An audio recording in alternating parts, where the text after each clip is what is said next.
Bonjour à tous les amis footballeurs, bienvenue dans le troisième épisode du débrief de Berti. Donc aujourd'hui on va consacrer notre épisode à l'Olympique de Marseille. L'Olympique de Marseille qui est un peu actuellement dans la tourmente, que ça soit au niveau sportif ou économique. Donc on va regarder un petit peu ce qu'il en est au avis de l'OM. Alors, l'OM, ça fait 7 ans qu'ils n'ont pas joué en Ligue des Champions. Et on va voir pourquoi c'est un problème économique. Juste pour vous rappeler que la dernière fois donc l'OM a joué en Ligue des Champions, c'était la saison 2013-2014. Avec, juste pour vous remémorer un petit peu tout ça, 0 points en 6 matchs. Voilà, donc je ne sais pas si vous vous rappelez, il y avait dans le groupe de l'Olympique de Marseille, Naples, Dortmund et Arsenal. Et donc 0 points, 0 victoire, enfin catastrophique. Donc ça va faire 7 ans que l'Olympique de Marseille n'a pas joué la Ligue des Champions et il y a de fortes chances que cette année, l'Olympique de Marseille ne joue ni la Ligue des Champions ni la Ligue Europa. Alors actuellement, ils sont 6e ou 7e du championnat de Ligue 1. Ils viennent de faire un match nul contre Strasbourg 1-1. Et donc ils ont un petit train de retard par rapport à leurs concurrents directs, à savoir l'AS Saint-Etienne et l'Olympique Lyonnais, pour accrocher la 3e place qualificative pour la Ligue des Champions.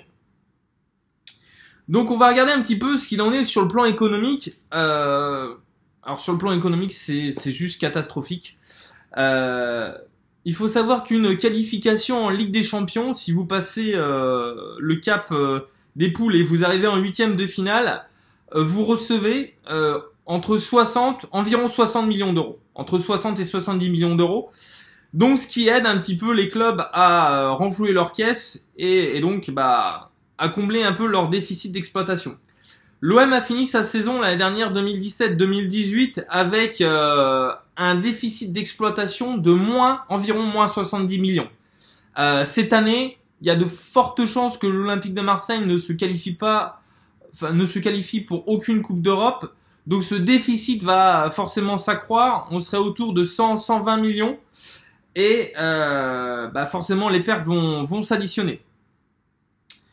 Et malgré, même si on va dire que l'Olympique de Marseille se qualifie pour une éventuelle Ligue Europa, ça ferait que atténuer le problème. Une qualification pour les 8e de finale en Ligue Europa, c'est entre 15 et 20 millions. Donc on est vraiment très loin des 60-70 millions que peut rapporter la Ligue des Champions. Donc voilà. Quelles sont les solutions ? Les solutions, il y en a pas 36, il y en a 2. C'est soit le propriétaire Franck McCourt met la main à la poche, voilà, pour sortir l'OM un petit peu de ce pétrin économique. Chose qu'il a déjà faite quand il est arrivé quand même. Ce qu'il faut savoir, c'est qu'il a mis 200 millions d'euros quand il est arrivé, donc ce qui n'est pas rien. Et la deuxième solution, c'est de vendre des joueurs. Alors on va parler un petit peu de ça. Il y a un joueur qui est annoncé sur le départ, c'est Florian Thauvin. Sa valeur marchande est située entre 40 et 50 millions. Ça permettrait à l'Olympique de Marseille de redresser un petit peu la situation au niveau des comptes, mais ça serait pas suffisant. À l'heure actuelle, la valeur marchande des joueurs, il y a Florian Payet de Marseille également, qui tourne autour de 20 millions d'euros. Et puis derrière, il n'y a pas grand chose, il n'y a pas de joueurs bankable qu'on peut dire bankable, c'est-à-dire qui ont une forte valeur ajoutée et qu'on peut vendre facilement. Donc voilà. Après, on va parler un petit peu du cas Mario Balotelli. Alors Mario Balotelli, son contrat arrive en échéance là à la fin du mois de mai, fin du mois de juin. Il y a de fortes chances que Balotelli ne renouvelle pas son contrat s'il n'y a pas de Coupe d'Europe à l'Olympique de Marseille. Et je vois pas comment l'Olympique de Marseille pourrait proposer un contrat de 2 ans. Balotelli, il va pas. Je pense pas que c'est le genre de joueur qui accepte de revoir son salaire à la baisse et de faire des concessions à ce niveau-là. Donc je vois une séparation inévitable entre l'Olympique de Marseille et Balotelli. Alors qu'en sera-t-il du prochain mercato de l'Olympique de Marseille? On verra ça dans un prochain épisode. Mais pour l'instant, je vois pas grand-chose de positif. Sur le plan économique, ça risque d'être compliqué. Sur le plan sportif, ça risque d'être compliqué. J'ai peur que l'Olympique de Marseille devienne une équipe moyenne du milieu de tableau en Ligue 1.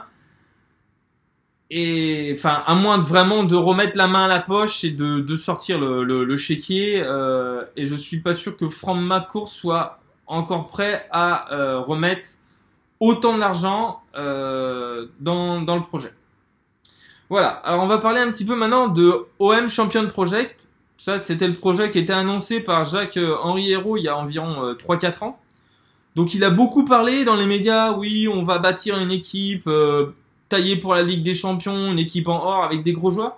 Il faut savoir que son bilan sur 3 ans au président de Marseille, c'est juste catastrophique. C'est-à-dire qu'il a fait pratiquement tous les mauvais choix possibles et inimaginables. Et donc, que faire? Alors je pense que Franck McCourt va devoir prendre des décisions quand même assez importantes. Il va falloir trancher dans le vif. Et tout simplement changer les hommes du management, parce que je pense qu'il y a eu des grosses erreurs de management. Alors ça vient du président de l'Olympique de Marseille, ça vient du directeur sportif Zubizarreta, et ça vient aussi en grande partie à cause de l'entraîneur Rudy Garcia, qui pour moi essaye de noyer le poisson. Il se remet jamais en question.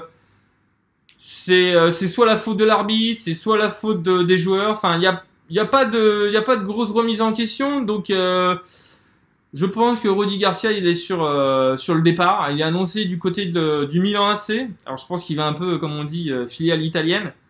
Je pense que la saison de l'Olympique de Marseille, enfin les mauvais résultats de l'Olympique de Marseille sont en partie du fait à cause de lui.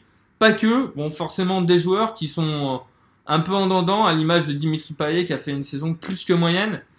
On pour citer que lui, mais bon, il y en a d'autres. Et donc voilà, donc je pense que Franck McCourt va devoir prendre des décisions assez fortes. Mais si l'Olympique de Marseille veut se sortir de cette situation un petit peu nébuleuse, voilà, comme je l'ai expliqué, il va falloir soit mettre la main au portefeuille, soit vendre des joueurs avec, on sait ce que ça implique, vendre des joueurs, c'est-à-dire perdre ses meilleurs joueurs, échanger ses hommes de main, parce que je pense que il y a un gros souci là-dessus, et refonder quelque chose, partir un petit peu sur de la base, peut-être aller chercher des joueurs avec un gros potentiel du centre de formation, essayer de construire quelque chose et puis remonter petit à petit pour d'ici les 3-4 ans accrocher cette place en Ligue des Champions. Mais ça viendra pas tout de suite. Enfin, ça va pas de l'année prochaine. Je pense pas que ça sera l'année d'après.